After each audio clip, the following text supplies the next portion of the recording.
Etong kasama ko ngayon ay si Molly. Ito si Molly, laban na laban to sa buhay.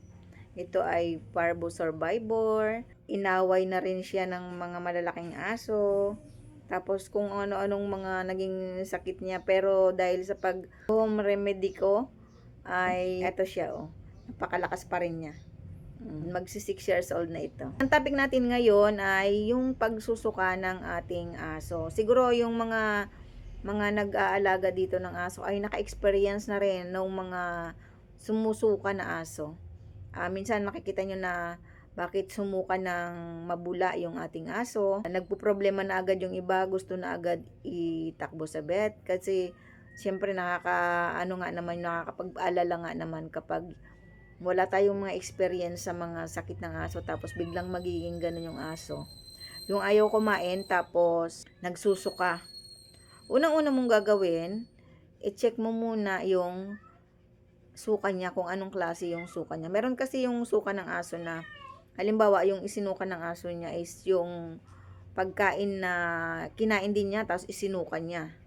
Meron din naman na ang sinusuka niya ay yung mabula. Puti lang yung suka niya, parang bula ng sabon. Meron din naman na madilaw na medyo mabula, merong dilaw na liquid lang siya, plain. I-check nyo muna kung ano ba yung klase ng isinuka ng inyong alaga. Pwede kasing sa nakain niya, hindi tinanggap nung kanyang sikmura yung kanyang kinain, kaya isinuka din niya. Minsan naman, kapag gutom na yung aso, naglalabas siya ng acid, susuka siya. Karaniwang isinusuka niya ay madilaw kapag naglabas ng acid yung ating mga aso kapag nagugutom na. So, dapat i-check nyo muna kung anong klase yung suka niya. Baka nagugutom lang. Kasi pag nagugutom nga yung aso ay nagsusuka. Ang gagawin nyo ay kapag na-check nyo na kung ano ba yung suka niya, kapag halimbawa mabula, gutom lang yon, ang gawin nyo ay bigyan nyo ng pagkain. I-observe nyo kung kakainin niya ba yung pagkain. I-observe nyo kung kakainin niya yung binigay nyong pagkain.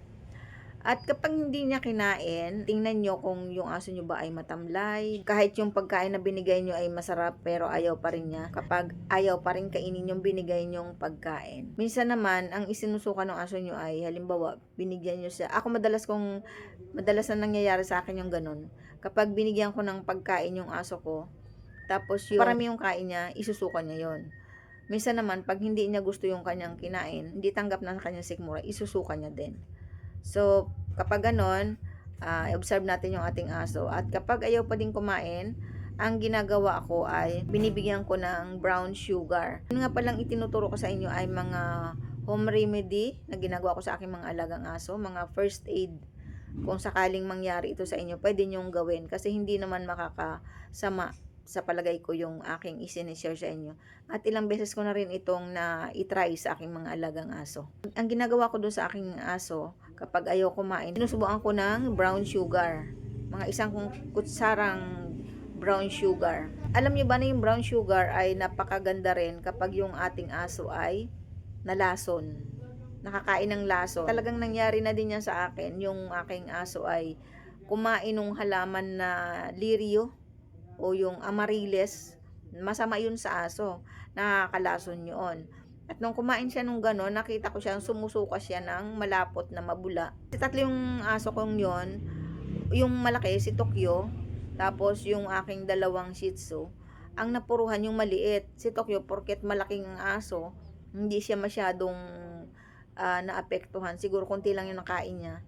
At yung dalawang Shih Tzu ko, porket maliit lang sila, ay sila yung naapektuhan talaga.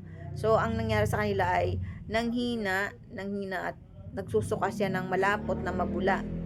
So, ang ginawa ko ay sinubuan ko ng tig-isang kutsara ng brown sugar. Naisuka niya yung pagkain, yung nakain niya na amariles na which is nakasama doon sa kanyang sikmura. Hindi ko nilagyan ng tubig. Yung purong brown sugar lang talaga ang ibinigay ko sa kanya. Ilang beses ko na rin siyang nagawa at talaga namang effective yung brown sugar. Kasi buhat pa doon sa lola ko na nagisnan ko na kapag may karamdaman yung aming aso ay sinusubuan ng brown sugar kapag mayroong sakit. Pwede nyo rin lagyan ng tubig kung ayaw nyong isubo sa kanya ng pure na brown sugar kasi baka mahirinan kapag kapag puro na brown sugar. Pero ganun ginagawa ko. Ayaw nyo naman ng ganun, ay pwede nyo ring lagyan ng kaunting malinis na tubig. Yung isang kutsarang asukal. Kapag hindi pa rin kumakain, baka mayroong lagnat yung inyong aso. Ang gawin nyo, yung isang kutsarang asukal, ay lagyan nyo ng dinikdik na luya. Ganito. Ayan, yung luya na yan. Ayan. Dikdikin nyo yan. Dikdikin nyo, balatan nyo at dikdikin. At yung katas niyan ay haluan nyo ng brown sugar. At siya yung i-force feed nyo kung ayaw kumain. Itong ganito. Tanggalan nyo ng karayom. Tapos, ito ang ipaghigop nyo dun sa bago isusubo nyo, dito lang sa gilid ng bunganga. Dito lang sa gilid. Dito lang. Huwag yung sobrang doon sa gitna. Dito lang sa gilid ang pagsusubo nung tubig na may brown sugar at saka dinikdik na luya. Kasi yung luya nakakapagpababa ng lagnat ng aso. Ilang beses ko na rin yung nasubukan. Yung brown sugar, lalagyan nyo ng malinis na tubig at sasamahan nyo ng dinikdik na luya. Ito, dinikdik na luya. At ito ang gagamitin nyo sa pagpapakain sa kanya o pagpapainom sa kanya nung asukal na may dinikdik na luya. Ito. Sa gilid lang ng bunganga, dito lang sa gilid. Ayan, dito lang. Para baka kasi pag doon sa gitna mapunta sa baga, dumiretso sa baga, kaya dapat ay sa gilid lang. Obserbahan nyo kung may pagbabago ba yung inyong alaga. Obserbahan nyo lang yung behavior niya kung mayroong pagbabago. Pag walang pagbabago, painumin nyo ng mga hanggang 3 beses. Tuwing ka-4 na oras, painumin nyo. Halimbawa, kinabukasan, ganun pa din. Wala pa rin pagbabago yung inyong alaga. Nagsusuka pa rin, matamlay. Ay obserbahan nyo na kung yung dumi niya ay malansa.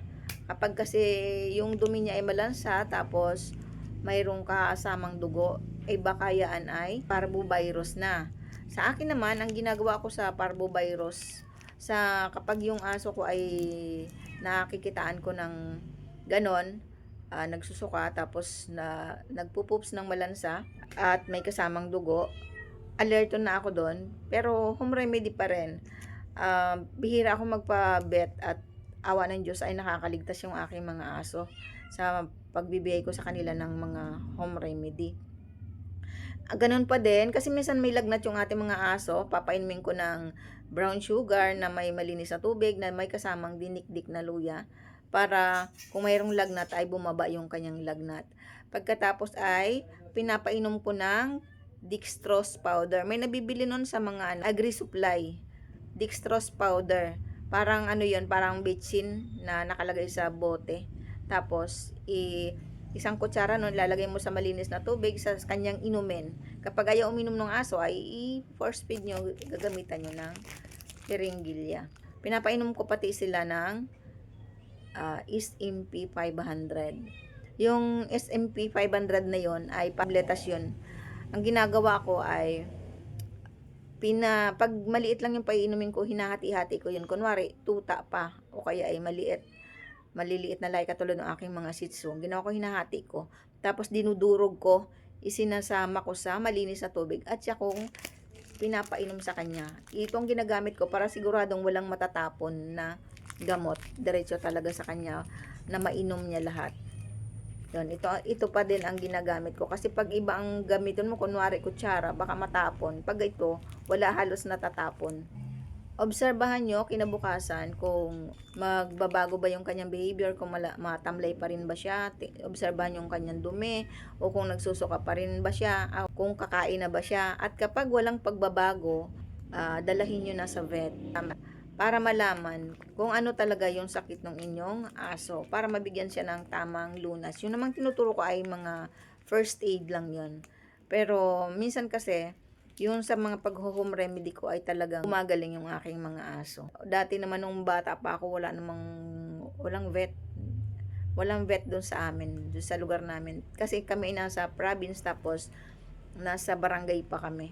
walang vet. At yung nakikita ko sa lola ko, yung mga ginagawa niya pag mayroong sakit yung aming mga alagang hayop.